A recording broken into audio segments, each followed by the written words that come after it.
की आता युद्धजन्य परिस्थिती निर्माण झालेली आहे, कोल्ड स्टोरेज आता फुल झालेली आहेत, द्राक्ष काय बाहेर जात नाहीत आणि त्यामुळं कोल्ड स्टोरेज आणि पर्यायाने कंटेनर कुलिंगचा खर्च आता वाढणार आहे.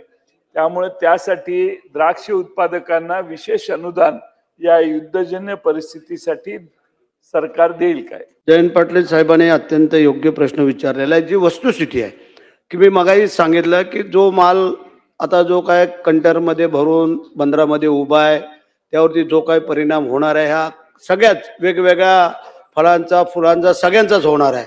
जो काय त्याला कॅटेगरी लागला जाईल तो ह्याला दिला जाईल. आणि जे गोयल साहेबांच्या संदर्भात आपण जो काय मुद्दा मांडलेला आहे तो अत्यंत योग्य आहे. त्यासाठी मी मगाशीच सांगितलं ज्यावेळेला आम्ही मिटिंग येतो त्यावेळेला सांगली जिल्हा असेल तासगाव असेल तुम्ही सगळेच ह्या सगळ्यांना ज्यावेळेला मिटिंग तेव्हा तुम्हाला निमंत्रित करतो म्हणजे तुमचे जे मुद्दे आहेत ते सगळे मांडून ते आपण केंद्रापर्यंत पोहोचून कसे सोडवण्यात येईल याचा निश्चित प्रयत्न करा.